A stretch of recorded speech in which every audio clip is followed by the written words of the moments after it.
Dans cette présentation, nous allons aborder tout d'abord la notion de l'adjectif en français et nous allons réviser ensuite la formation du féminin et du pluriel des adjectifs en français. Premièrement, donnons une définition de l'adjectif.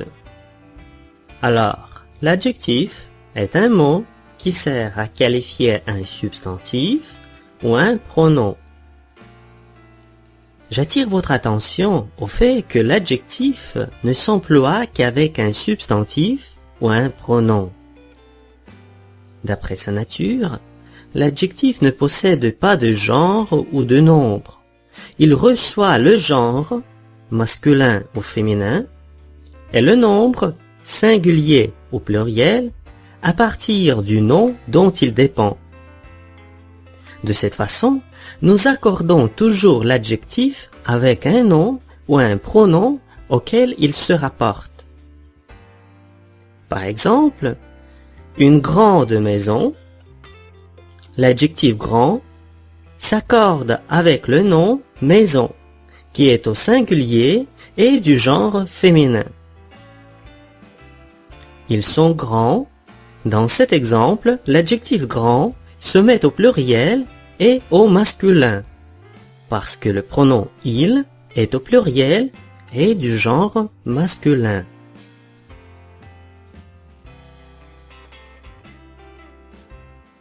Nous voyons maintenant que les adjectifs changent en fonction des noms dont ils dépendent. Ainsi, il est important de connaître la formation du féminin et du pluriel des adjectifs. Commençons par une règle générale de la formation du féminin.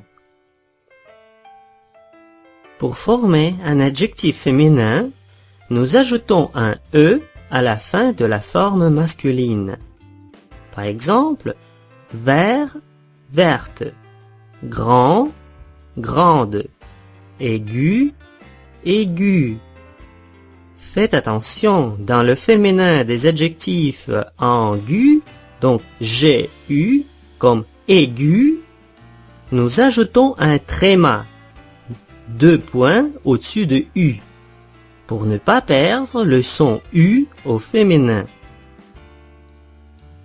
Quand l'adjectif se termine déjà par un E au masculin, il ne change pas au féminin.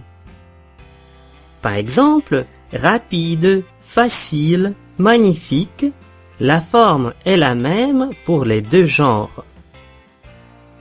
Considérons maintenant les autres transformations. ER devient E accent grave, RE. Léger, légère. F se transforme en VE.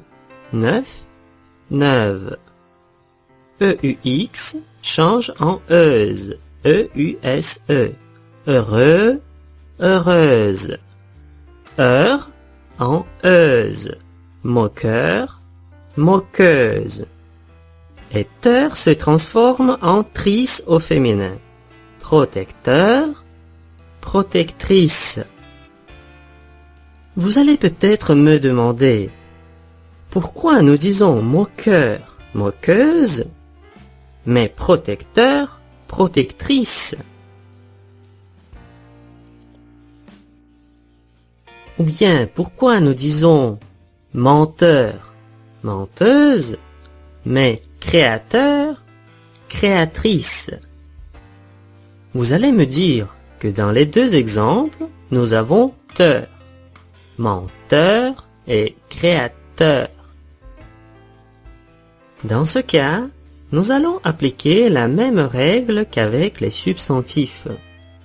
C'est-à-dire, dans le cas où nous avons teur à la fin de l'adjectif, il faut regarder si le T fait partie de la racine du mot. Si oui, alors la terminaison est heure et non pas teur. Et au féminin, il faut dire euse. Sinon, la terminaison est teur. Alors, il faut dire trice au féminin. Une question logique qui se pose est de savoir quand le T fait partie de la racine et quand il ne le fait pas. Pour le savoir, je vous propose de former un verbe à partir de l'adjectif. Si vous pouvez enlever heure et former le verbe avec ce qui reste, alors le féminin sera en euse, car nous pouvons former le verbe avec le T qui reste dans la racine. Considérons quelques exemples. Prenons l'adjectif menteur. Est-ce qu'il existe un verbe sans heure?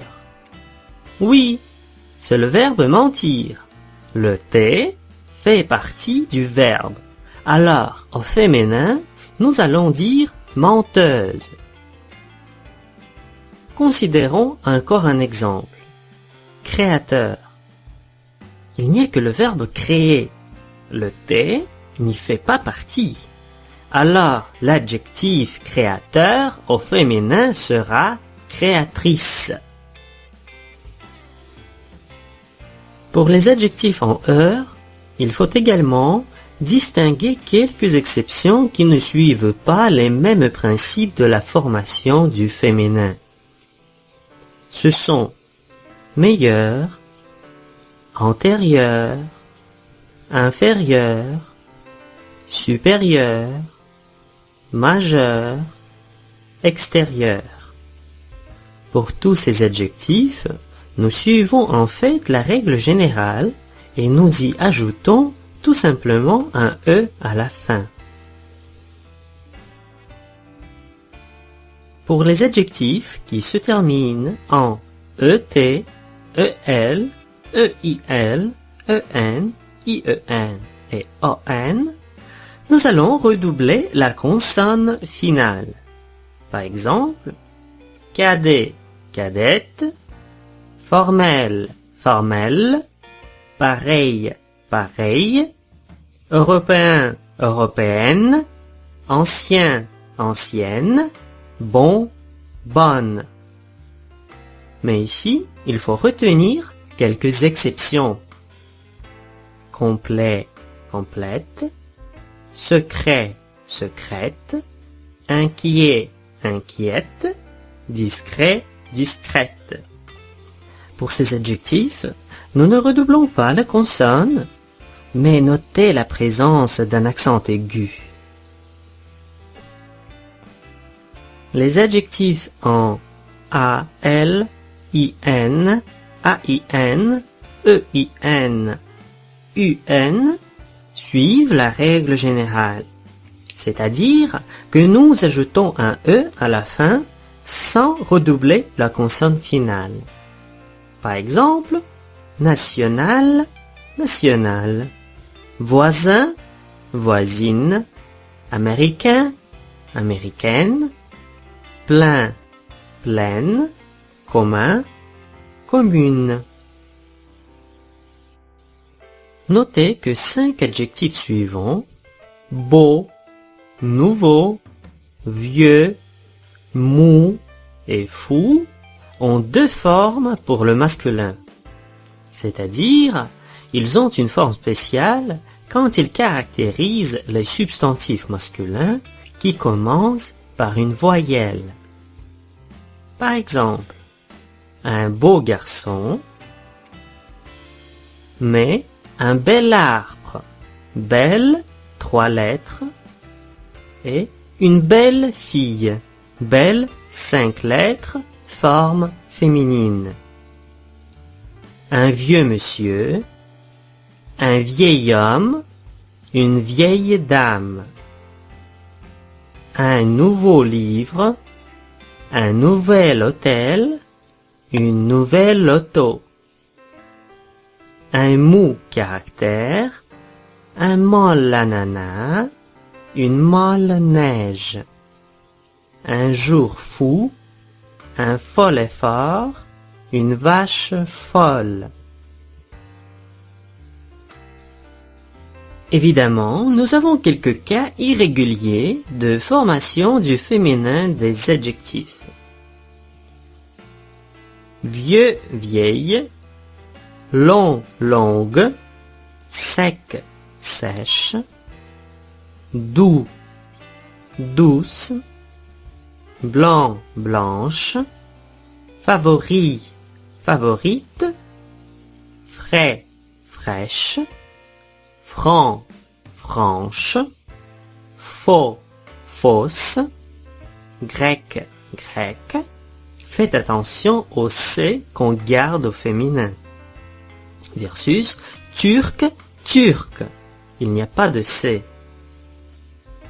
Public, public. Bas, basse. Gros, grosse. Roux, rousse. Malin, maligne. Attention au G. Deux adjectifs qui sont invariables en français, et ce sont chic et bon marché. Maintenant, révisons la formation du pluriel des adjectifs. D'après la règle générale, nous ajoutons un S à l'adjectif au singulier. Par exemple, fou, fou avec un S, bleu, bleu avec un S à la fin au pluriel. S ou X étant des marques du pluriel ne changent pas. Gros, gros. Nous ajoutons un X aux adjectifs qui se terminent en EAU. Beau, beau. Et finalement, la plupart des adjectifs en al, al, forment leur pluriel avec un X. Amical, amicaux. À l'exception de 5 adjectifs suivants qui ont un S au pluriel. Bancal, bancal. Fatal, fatal. Natal, natal. Naval, naval, tonal, tonal. Tous ces adjectifs, au pluriel, ont un S. Si tu as aimé cette vidéo, abonne-toi à ma chaîne et merci.